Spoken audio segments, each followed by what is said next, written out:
think I'll pass on this one. Elhain, I think he likes you. Not for long.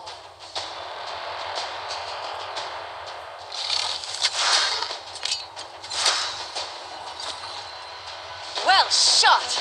Where did you learn that? Hunting orcs. The Arbiter cannot bar me forever, Elf. You and I will have our day. Let's keep moving.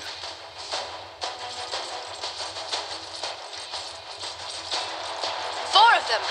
Come on! Which of you filth dies first today? Fel, we really don't have time for this. Very well. Take them.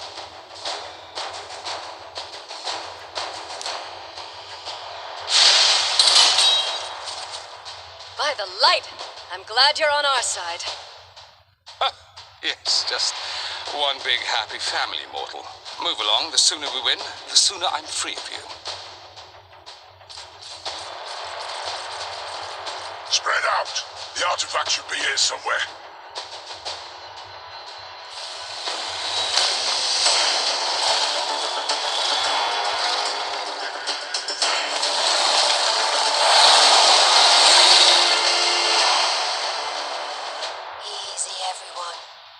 Dragon has a weak spot.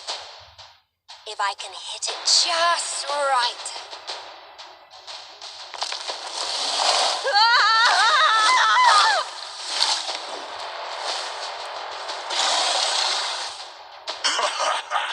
I think I like this dragon. Well, that could have gone better. Any ideas? We attack together. On 3. For Teleria! For the Arbiter!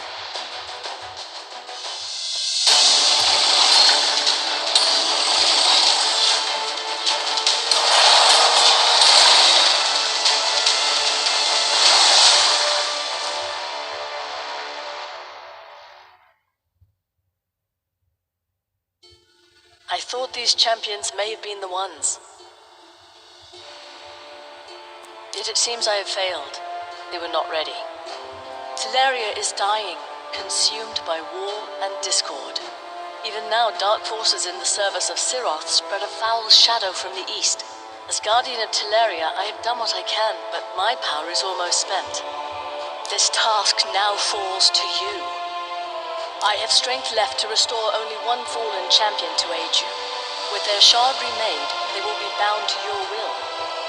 But you must choose.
So be it.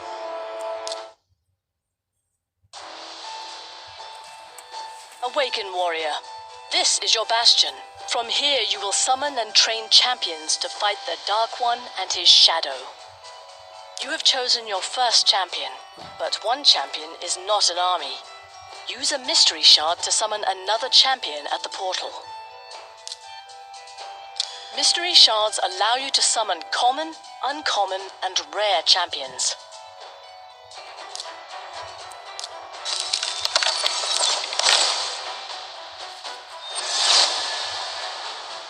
Excellent. You've summoned an attack-type champion with great attack and support skills. Let's head to the campaign map and prepare your champions for their first taste of combat.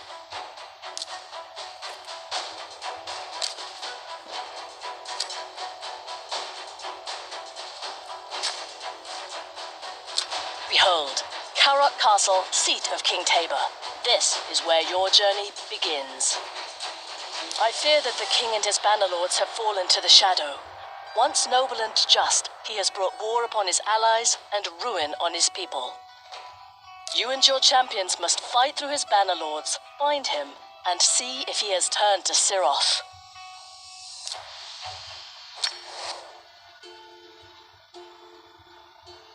"11 generations of peace had reigned between the kingdom of Kaerok and the realm of Aravia.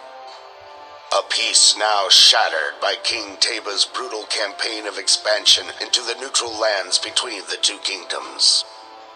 Once revered as a pillar of justice, King Taba had imposed crushing taxes to finance his war with his former ally, bringing desolation and ruin upon his own people. Had the king lost all reason? On the orders of the Arbiter, the company set out to persuade him to renounce his folly and wayward policies, even if it meant storming the very gates of Kaerok Castle. Kaerok will not fall easily. Like all places in Tilshire, there are multiple stages of defenders. You must defeat all stages to move forward with your journey. This is where you select your team and review the enemy champions before each battle. Each champion has unique skills and an affinity that makes them weak or strong against another affinity. Magic beats spirit, spirit beats force, force beats magic, and void is special. Void champions have no direct weaknesses against other affinities. You have only 2 champions. Let us pick your team. Well done. Notice that your leader has an aura skill. These provide special bonuses to all allied champions in a battle.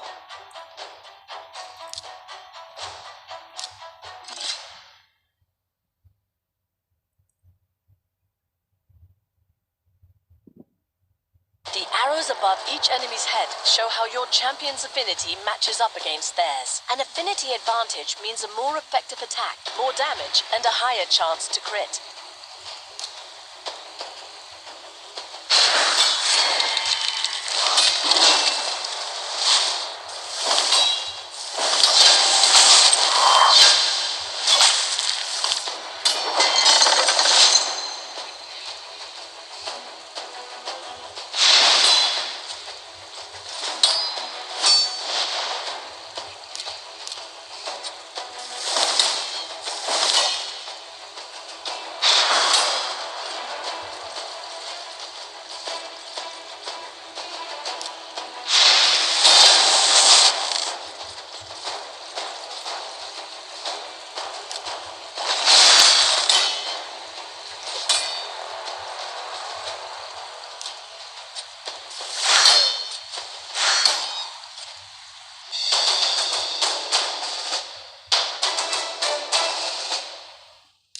Excellent! Campaign levels drop artifacts, and here's your first. Artifacts are powerful items that boost your champion's stats. Along with special items, your champions will earn XP after every battle. Earn enough and they'll level up, growing in strength and power. Go to your champion collection and equip that artifact. This is where you can view all champions under your control. Each champion can equip up to 6 artifacts. Select the artifact and equip your champion.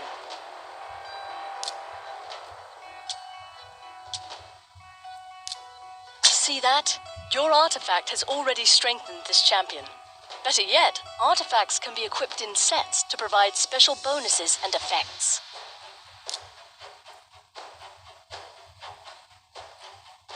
I believe you are ready. Return to Kaerok Castle, seat of King Tabor of Kaerok. Fight through his banner lords and find him. I must know if he has succumbed to the shadow.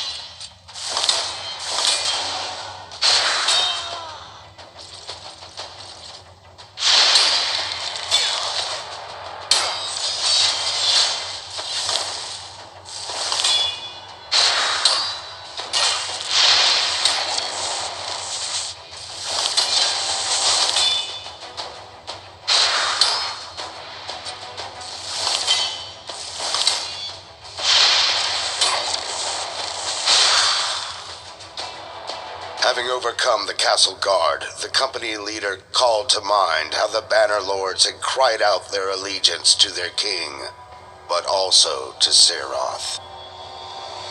Was the king's warring folly prompted by the will of the Lord of Darkness?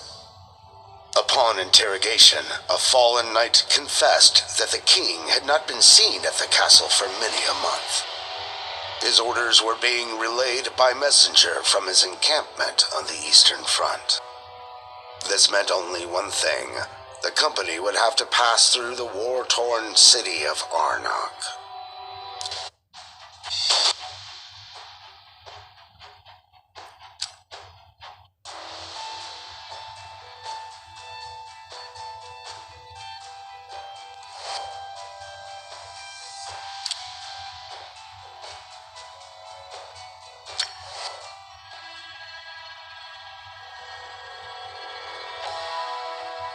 The once glorious city of Arnoc had fallen into ruin, famine, and great sorrow.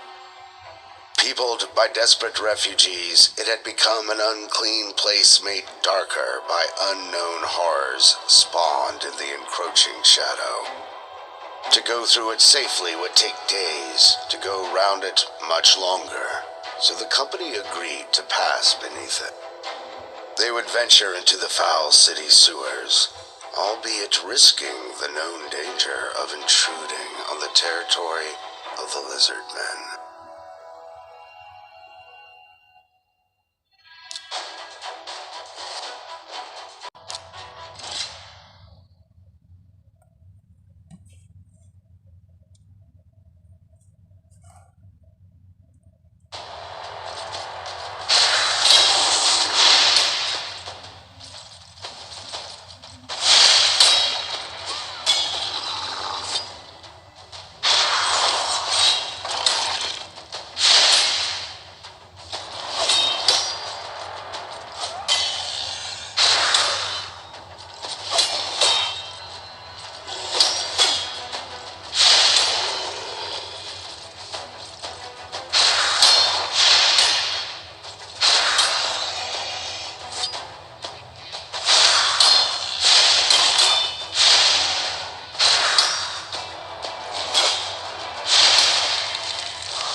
After dispatching the lizard men tainted by the shadow, the company waylaid a messenger bearing a missive from the king. They demanded that he direct them to the royal encampment. Trembling for his life, the emissary pleaded that he knew nothing of such a camp. He had only ever received the sealed messages from a hooded knight at the Catacombs of the Temple of Narbuk. Emerging from the sewers, the company set their compass northeastward and began a long and arduous trek to the catacombs.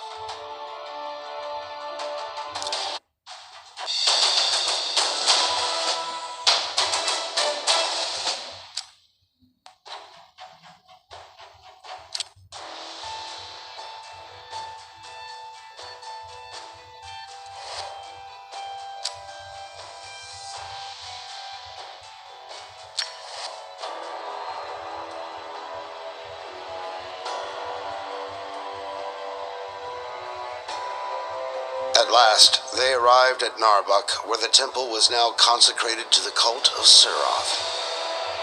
Guided by their torches, they entered the catacombs, where the wind howled with the anguished screams of the restless dead.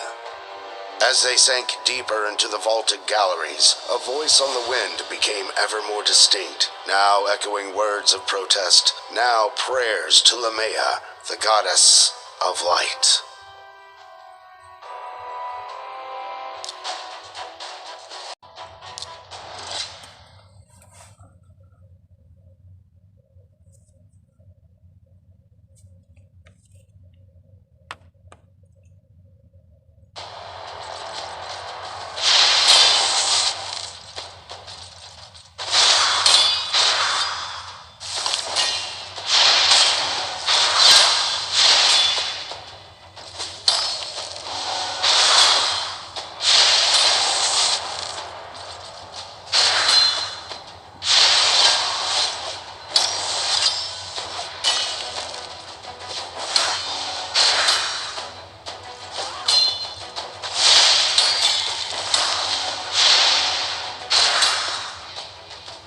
company crashed into a chamber to find King Taba strapped to a chair, his captors forcing a brew down his throat.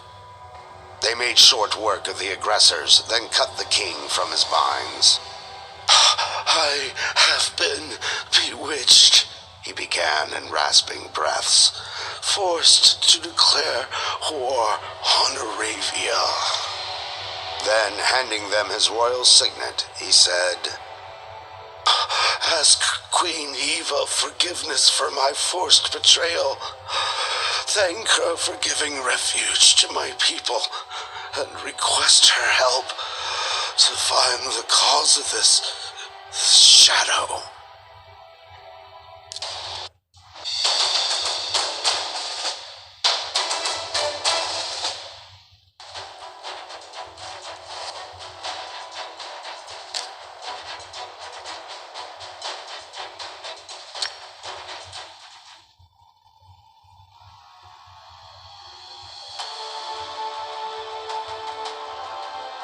To gain entrance into Aravia, they would have to pass through the dark wood to Felwin's Gate. After a 3-day trek, they reached the edge of Durham Forest, home of the Dark Elves. The elves promised safe passage to those who would pay the toll. Showing them the signet of the king, the company claimed right-of-way as bearers of the monarch's word. But the Dark Elves recognized neither king nor queen, and attempted to take their toll in blood.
The ugly truth of the Dark Elves was now known.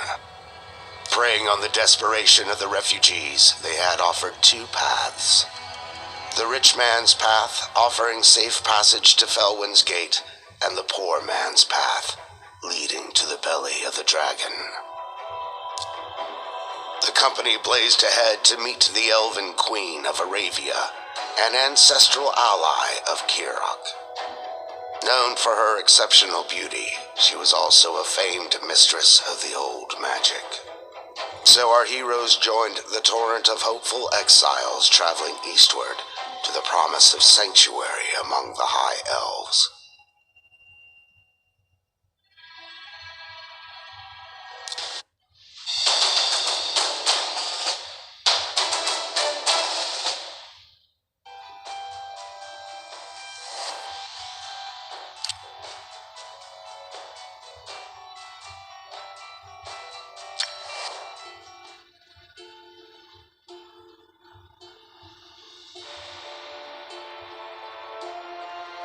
Arriving at the snow-clad moor that sloped down to Felwin's Gate, the company surveyed the grim scene before them.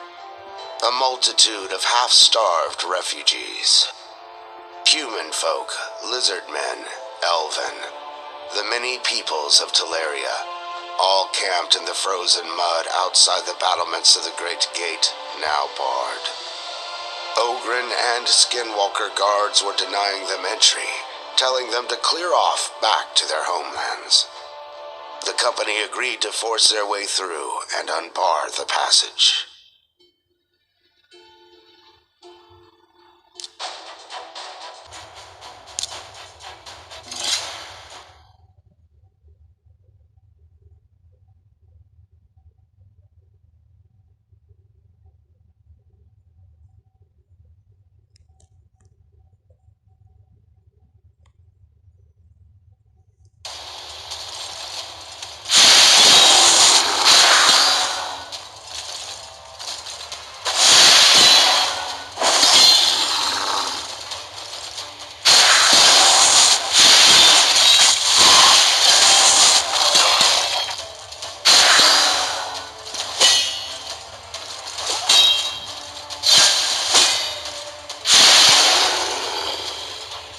emerged victorious on the other side and opened wide the colossal gate to let through the multitude.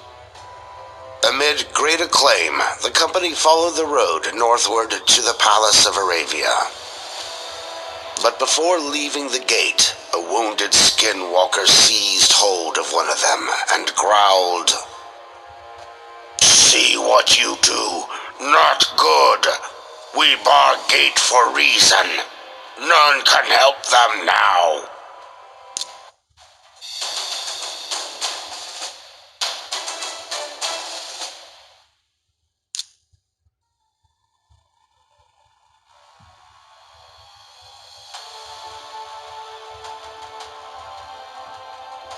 Elven lords and ladies welcomed the travelers with honey cake and mead.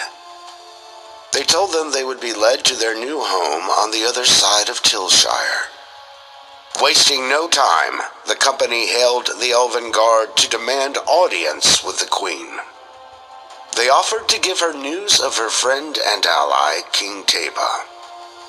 The guard promptly returned with his chief, who said, perhaps too affably, "The Queen bids you welcome and friendship. She awaits you in her rooms." Our heroes advanced, nonetheless with caution, into the magnificent palatial hall.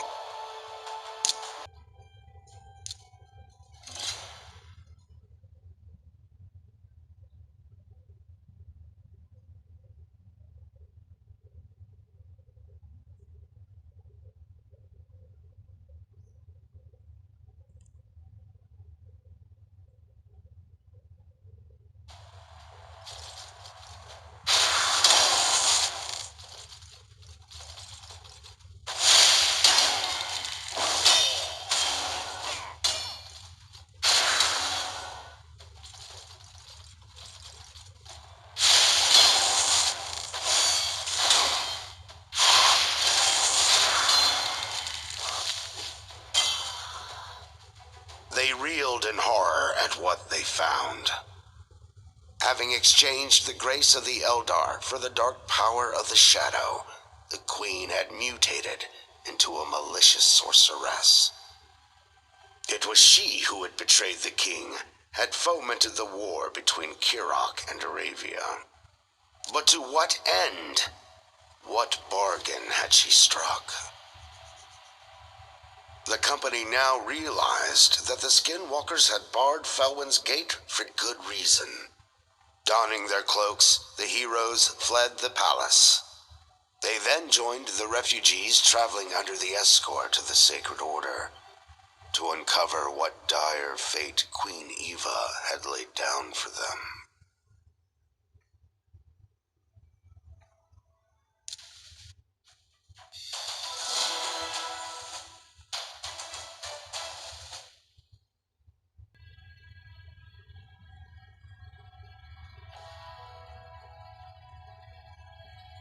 Stepping inside the township of Tilshire, the company realized they had entered a trap, for the gates were slammed shut and barred behind them.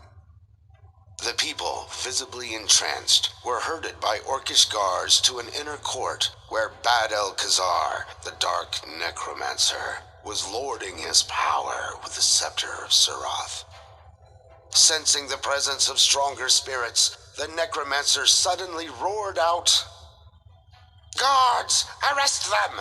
They are the Queen Killers. Give no quarter should they resist."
company were in two minds. Should they risk tailing the necromancer, knowing they were outnumbered by the Sacred Order? Or should they cut through the treacherous mountain and take him by surprise at Valdemar Strait? Their dilemma was soon resolved by the circling presence of a great white eagle. It carried a message from the Arbiter telling them to make haste, that a dark mass was in preparation in the Deadlands. So our heroes took the shorter but perilous mountain route. However, slowed in their tracks by a terrible blizzard, they arrived at Valdemar Strait as Bad-el-Khazar set sail.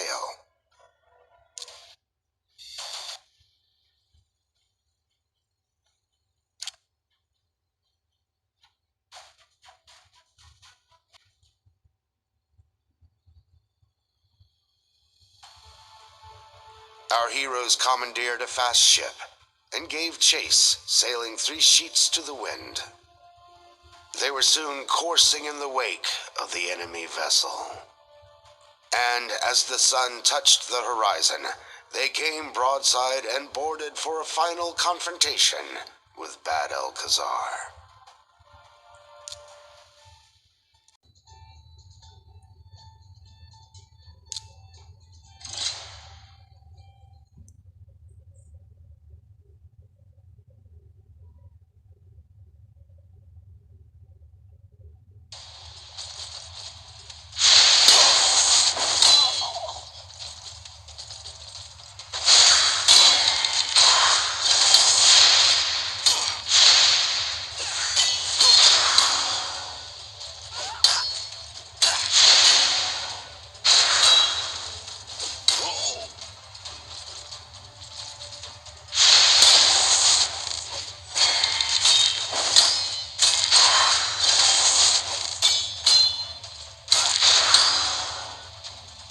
As Bad-el-Khazar crashed to the deck, a black book of spells tumbled from his gown. It bore arcane writings and an image of a horrifying ritual that was to begin with the Dark Mass. Meanwhile, freed from the necromancer's somber grip, the surviving Knights of the Sacred Order were released from their demonic trance. A knight by the name of Kenric begged forgiveness for his order's wrongdoings while under the necromancer's yoke. He swore to restore their honor and to save the bewitched folk from committing their shards to Seroth.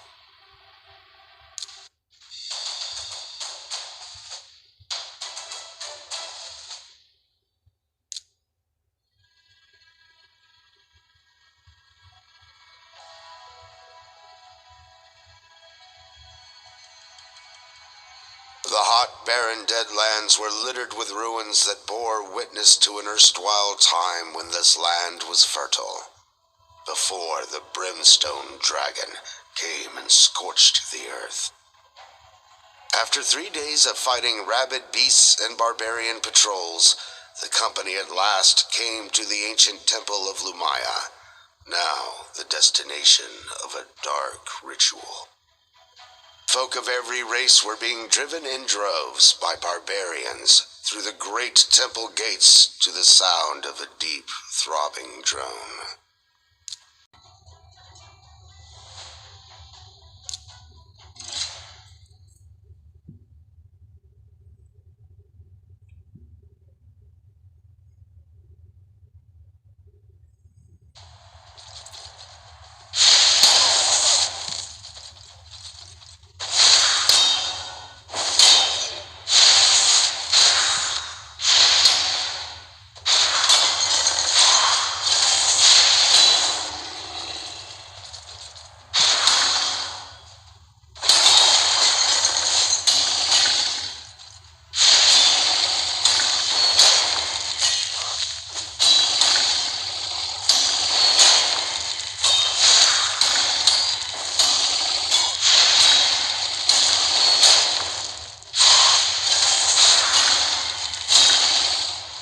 The company announced to the multitude that Bad-el-Khazar was dead.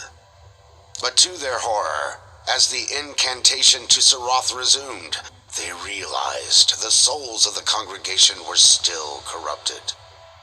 It was then that the Arbiter appeared, with news from the Knights of the Sacred Order.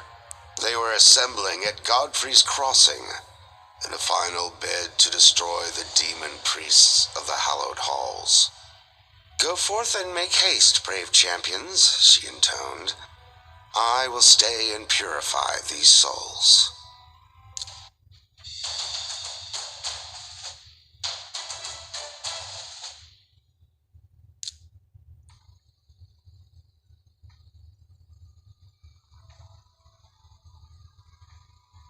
At Godfrey's Crossing, where the Deadlands met the gorge of the Hallowed Halls, they came upon a horrific sight to behold. The remains of a fallen army were scattered on the far side of the bridge that separated the two territories. Realizing the Sacred Order must have fallen into an ambush, the company proceeded with great caution to the crossing.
They passed to the other side, where the army of the Sacred Order had been decimated. One of the heroes picked out Kenrick among the dying. He called his brothers in arms around him, and all four fell to one knee. "O valiant knights," he hailed, "in your crusade against evil, you have redeemed your order." He then lifted his eyes to the sky. "Fear not, noble lords. May your souls ascend to the light of Lumaya." The company then pressed on, arms at the ready, toward the Hallowed Halls to claim their vengeance.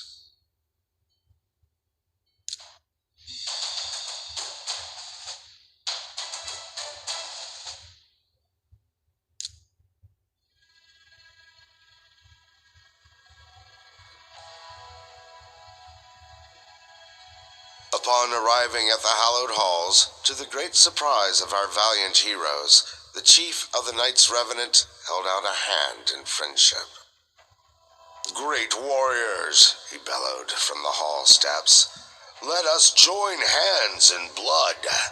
Your valor will receive far greater reward in the design of Suroth than in the failing light of Lumaya." The spell of the shadow was at its most potent in these halls. But our heroes, with hearts still pure and noble, remained loyal to the righteous light and offered only one answer.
Come, roared the demon priest as he prepared to deliver his final assault.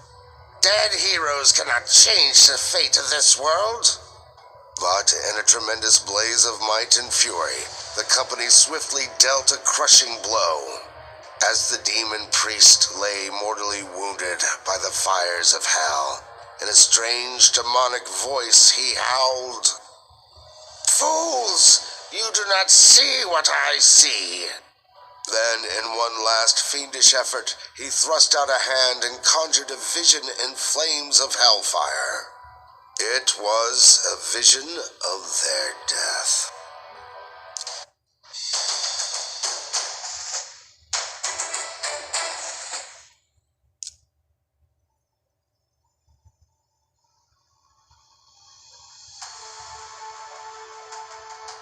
Was the sinister prophecy of the demon priest but a sham to prevent them from blazing a trail to the source of evil?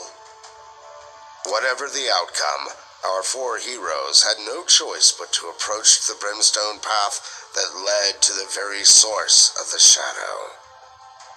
Still they strove onward, battling their way through hellfire to the Brimstone Gate. This, the portal of Seroth, was sucking the living light from Tilshire. Here they would have to end the corruption and restore the balance between the forces of darkness and light.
By the light of Lumaya, the company vanquished the guardians of Seroth and the fell demon Kivos.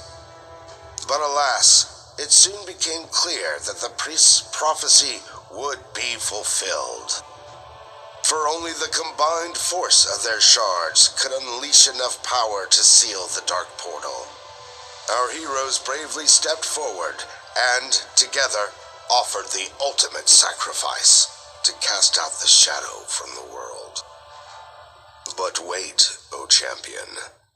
The story endeth not here, for the portal will open again, Seroth will return, and the shadow will loom larger.